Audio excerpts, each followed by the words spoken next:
Have you ever travelled somewhere and just seen something that draws you in and fascinates you for no explicable reason whatsoever? No? Just me?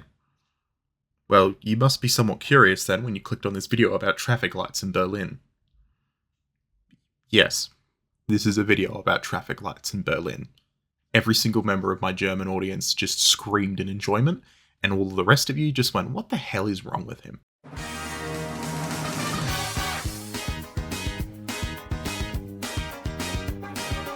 So if you ever travel to Berlin, and really, well, these days Germany in general, but we'll get into that, you may notice an adorable little guy telling you when you can and can't cross the road.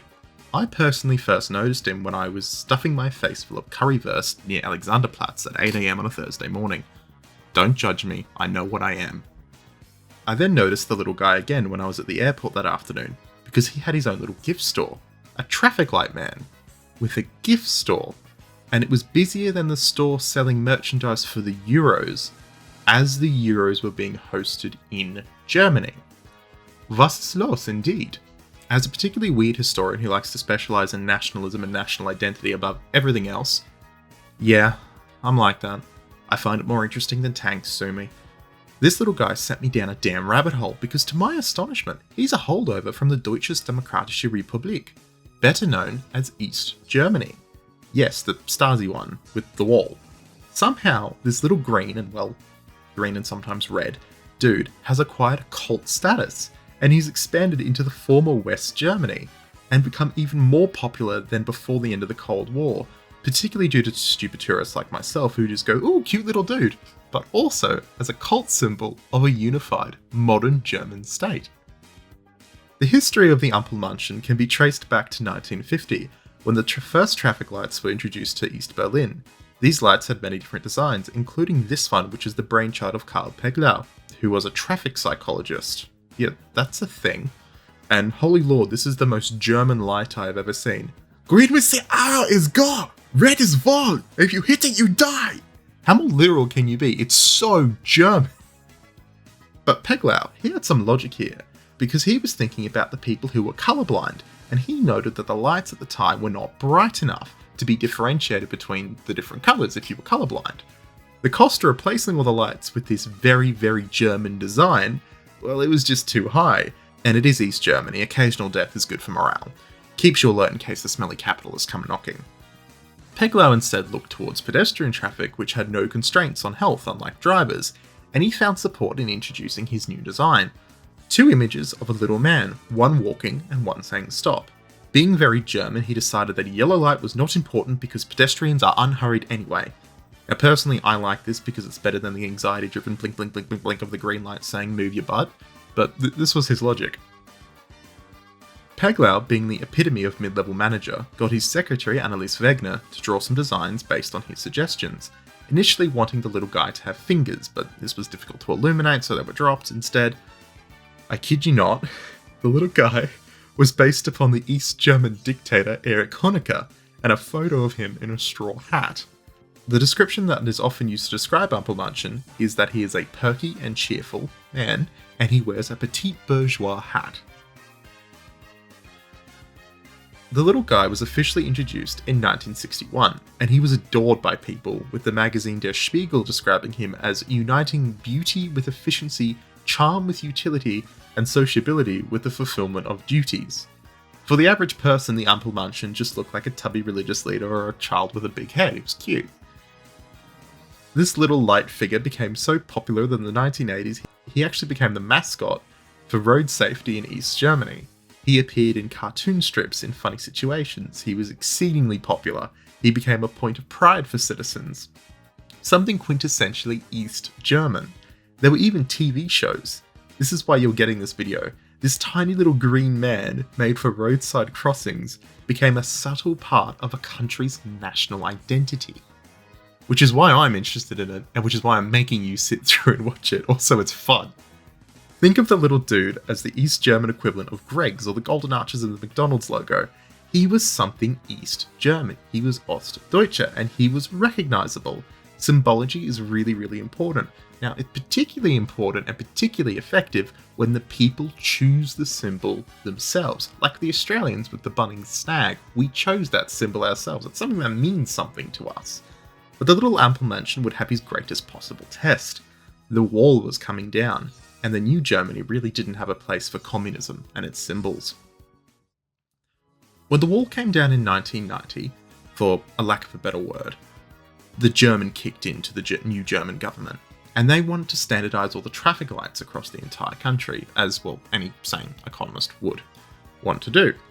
The two Germanys also had very different fonts on signs, so there was a lot of back and forth on getting everything running together as one nation. The educational programs featuring the little Ampelmännchen, well, they obviously disappeared from TV, and naturally the cartoons followed suit. This genuinely upset the East Germans, who sought to preserve some of their culture. Because make no mistake, having been apart for 50 years, there was quite a few cultural differences now between the two countries. I really recommend watching the TV show Deutschland 83. It's obviously a work of fiction, but it helps highlight just how genuinely different the two states were, and it breaks down thousands and thousands of pages of books quite well in its opening episode. Little things like the name of supermarkets are different, the names of products are different. They're just little things. Little things are different, but it does cause a divergence in culture even after only 50 years. Marcus Heckhausen, though, a graphic designer from West Germany, now came to the Ampelmännchen's rescue. When the beacons were lit, West Germany came to aid. He had first noticed the little guy during his visits to the East in the 1980s, when he was looking for design possibilities, and in 1995 he had the idea to collect disused Ampelmännchen to create lamps. He actually went to the creators of the Ampelmännchen lights and went, "Hey, do you have any leftovers?" And they didn't know what to do, so they were still producing Ampelmännchen to pay their workers, even though it was probably going to be replaced. So there was plenty of leftover stock. And he started to create these lamps out of them. These lamps found tremendous success, but they weren't that successful in getting the Ampelmännchen out to the public. That is until a German soap opera, Gute Zeiten, Schlechte Zeiten, used one in their sets for a coffee house. People loved it. And in the East especially, they loved it. In the East, the Ampelmännchen now became the mascot for Ostalgie, also known as the East German nostalgia movement. But in general, people across Germany found the little guy endearing. More so, it became noticed that the Ampelmännchen, well, they were really bright when it compared to the boring circles used in the West, and so Saarbrücken started to introduce them as their lights, although it ended up in a council committee and someone got really annoyed that they weren't all the same as standard as the West German lights, so they had to stop replacing them. Heckhausen, well, he continued to incorporate the Ampelmännchen design into more products, and a cult following continued to grow, and today you can genuinely go into souvenir stores dedicated to the little Ampelmännchen. German cities meanwhile have continued to adopt him, and, well, variations of him, including one where he's riding a bike. There is now even an Ampelfrau to represent women, and there are also Ampel couples as well. Of course, this ended in a massive lawsuit between him and an East German who started to use the ideas, and it got really political, and the West German won, which caused a lot of strife and arguments, but I don't want to bring down the happy story. It's a little green guy, it's really cool. This little green and red symbol of communist East Germany, and keep in mind, he became a symbol that united the people in East Germany. He was something really, really important to the East German cultural identity, in particular, the East Berlin identity. And again, make no mistake, the East Berlin identity existed separately to the West Berlin identity. But this little green and red symbol, he survived. He's now beloved relatively across Germany as something fun and unique. He is a part of German culture, new German culture, a symbol of the new united Germany, and it all began with a stubby little caricature of the East German dictator Erich Honecker. Isn't history fun?